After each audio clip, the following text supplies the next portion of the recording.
Hello student, तो social science के part third में आपका स्वागत है। क्वेश्चन पहला कि तीन कठिया प्रणाली लागू हुआ था उद्योगपतियों पर, व्यापारियों पर, श्रमिकों पर, तो किसानों पर। तो यहाँ पर क्या हो जाएगा? किसानों पर। ठीक है। यहाँ पर कह रहा है भारतीय कम्युनिस्ट पार्टी की स्थापना किसने की? तो यहाँ पर किए थे मानवेंद्र नाथ राय, मानवेंद्र नाथ राय, एम.एन. राय। यहाँ पर ए ऑप्शन आपका सही हो जाएगा। क्वेश्चन कह रहा है कि पटना में गोल घर का निर्माण किस वर्ष किया गया? तो इसका संपन्न हुआ था 1786 में। निर्माण मान लीजिए किसी घर का होगा तो एक के बार पूरा हो जाएगा विश्वकर्मा के दिन से, नहीं ना। तो सबसे पहले नींव डलाएगा, फिर उसको मतलब 2 साल लगा था इसको। तो 1784 में इसका नींव डलाया था। ठीक है। और 20 जनवरी 1784 शायद है। और इसका जो है संपन्न हुआ था 1786 में 20 जुलाई को ही। ठीक है, 20 जुलाई 1786 में ये संपन्न हो गया था, बनकर कंप्लीट हो गया था। ठीक है। कि यहाँ क्वेश्चन कह रहा है कि प्राकृतिक गैस किस खनिज के साथ पाया जाता है? ठीक है, यूरेनियम, चूना पत्थर, कोयला, पेट्रोलियम। तो इसका सही जवाब हो जाएगा पेट्रोलियम। ठीक है। भारत की अर्थव्यवस्था का मुख्य आधार क्या है? तो है कृषि। सिंदरी कहाँ स्थित है? झारखंड में। भारतीय संविधान द्वारा मान्य राष्ट्रीय भाषाओं की संख्या कितनी है? तो यहाँ पर कितना हो जाएगा? 22 हो जाएगा। देखिए क्वेश्चन कह रहा है कि संपूर्ण देश में चुनाव कार्य संपन्न कराने वाली संस्था का नाम क्या है? संस्था का नाम है भारतीय निर्वाचन आयोग। ठीक है, भारतीय निर्वाचन आयोग। मानवीय पूंजी निर्माण के मुख्य घटक क्या है? स्वास्थ्य सेवाएं, आवास, शिक्षा परिषद, सब तो जरूरी ही है, तो उपयुक्त सभी हो जाएगा। और यहाँ पर नई आर्थिक नीति में किसे सम्मिलित किया गया? उदारीकरण, निजीकरण, वैश्वीकरण। तो सब हो जाएगा इसमें भी, इनमें सभी हो जाएगा। यहाँ पर क्वेश्चन कर रहे हैं वल्लभ भाई पटेल को सरदार की उपाधि किस किसान आंदोलन के दौरान दी गई? तो वह आंदोलन था बारदोली। ठीक है, बारदोली इसका सही जवाब हो जाएगा। यहाँ कर असहयोग आंदोलन का प्रस्ताव कांग्रेस के किस अधिवेशन में पारित हुआ? सितंबर 1920 में कलकत्ता अधिवेशन में। ठीक है। यहाँ पर कह रहा है कि समाजवादियों की बाइबिल किसे कहा जाता है? तो दास कैपिटल को। ठीक है, दास कैपिटल को समाजवादियों का बाइबिल कहा जाता है। जेनेवा समझौता कब हुआ था? 1954 में कि 1960 के, 1950 के, 1946? तो इसका सही जवाब हो जाएगा आपका 1954। यहाँ पर क्वेश्चन कह रहा है कि जर्मन राइन राज्य का निर्माण किसने किया था? तो नेपोलियन बोनापार्ट ने। ठीक है, नेपोलियन बोनापार्ट। यहाँ पर नेपोलियन थर्ड दिया है, बिस्मार्क, लुई 18वां, नेपोलियन बोनापार्ट यहाँ पर सही जवाब हो जाएगा आपका। देखिए क्वेश्चन कह रहा है कि साम्यवादी शासन का पहला प्रयोग कहाँ हुआ था? तो चीन, रूस, जापान, क्यूबा। तो इसका सही जवाब हो जाएगा रूस। ठीक है, ए ऑप्शन सही है। भारतीय राष्ट्रीय कांग्रेस की स्थापना कब हुई? तो आपको 1885 में। आपको पहले भी जानकारी होगा। B.S. नयपाल कौन थे? नोबेल पुरस्कार विजेता, व्यापारी, मजदूर नेता कि इंजीनियर? तो यहाँ पर सही जवाब हो जाएगा आपका नोबेल पुरस्कार विजेता। ए ऑप्शन याद कर लीजिएगा।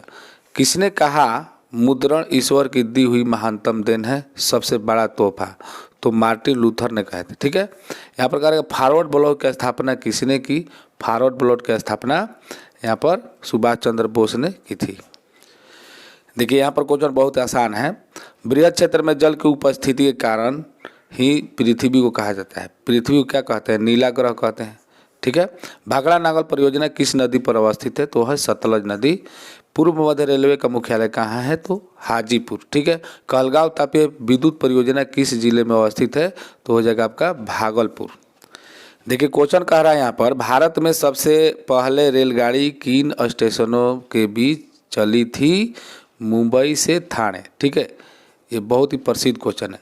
भारत में कौन सा राज्य सबसे अधिक गेहूं उत्पन्न करता है? इसका आंसर आप लोग बताइएगा क्या होगा। ठीक है, पंजाब होगा कि उत्तर प्रदेश होगा। यहाँ पर देखिए किस फसल को सुनहरा रेशा कहा जाता है? आप लोगों को पता होगा तो बताइएगा, नहीं तो उत्तर प्रदेश मार दीजिएगा। सुनहरा रेशा कहा जाता है तो सुनहरा रेशा जूट को। चाय के उत्पादन में विश्व में भारत का स्थान क्या है? तो देखिए पहले प्रथम स्थान था, लेकिन अब दूसरा स्थान है, प्रथम स्थान हो गया है चीन का। ठीक है, भारत का प्रथम तेल शोधक कारखाना कहाँ स्थित है? तो वह है डिगबोई। ठीक है, डिगबोई होगा सही आंसर। विश्व पर्यावरण दिवस कब मनाया जाता है? तो 5 जून को। अगर मान लीजिए क्वेश्चन में पूछ देता है कि प्रथम तेल शोधक कारखाना किस राज्य में है, तो राज्य हो जाएगा आपका असम, क्योंकि असम में ही डिगबोई है। ठीक है, स्थान जो है डिगबोई असम में ही है, तिनसुकिया जिला में है। यहाँ पर आपका 5 जून हो जाएगा। सत्ता में भागीदारी की सर्वोत्तम प्रणाली कहाँ विकसित की गई? श्रीलंका, भारत, बेल्जियम, पाकिस्तान। तो सही आंसर हो जाएगा आपका बेल्जियम। ठीक है, ताड़ी विरोधी आंदोलन निम्नलिखित में से किस प्रांत में शुरू किया गया? तो सही जवाब हो जाएगा आपका आंध्र प्रदेश। ठीक है, देखिए यहाँ क्वेश्चन कह रहा है कि भारत में वित्तीय वर्ष कहा जाता है 1 जनवरी से 31 दिसंबर तक, 1 जुलाई से 30 जून तक, 1 अप्रैल से 31 मार्च तक।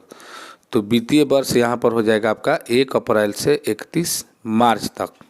ठीक है, तो सी ऑप्शन सही है। लोकतंत्र में चुनावों में भाग लेने और अपने प्रतिनिधियों को चुनने का अधिकार किसे है? तो जनता को है। ठीक है, जनता ही ना अपना प्रतिनिधि चुनेगा, किसको वोट देना है किसको नहीं देना है। ठीक है, लेकिन आजकल जो है जनता पैसा पर बिका जाता है, तो कुछ भी कहा जा सकता है।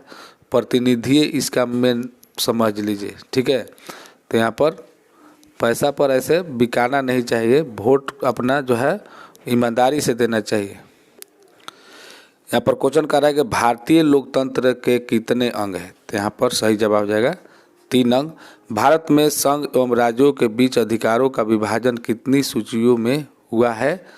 तो आपका क्या कह रहा है? संघीय सूची, राज्य सूची, संघीय सूची, राज्य सूची, समवर्ती सूची, इनमें से कोई नहीं। तो यहाँ तीनों सही हो जाएगा, संघीय सूची, राज्य, समवर्ती। देखिए क्वेश्चन कर रहे वर्तमान में नेपाल की शासन प्रणाली है लोकतंत्रात्मक, प्रजातंत्रात्मक, राजतंत्र, इनमें से कोई नहीं। तो लोकतंत्रात्मक सही हो जाएगा। संघीय व्यवस्था में दोहरी सरकार होती है। ठीक है, यहाँ पर कह रहा है कि 1971 ईस्वी में आम चुनाव में सत्तारूढ़ कांग्रेस ने डैश का नारा दिया था, गरीबी हटाओ। क्या होगा? गरीबी हटाओ। संपूर्ण क्रांतिक जयप्रकाश नारायण जी है। ठीक है, आज के लिए इतना ही, आगे वीडियो मिलते हैं। जय हिंद, जय भारत।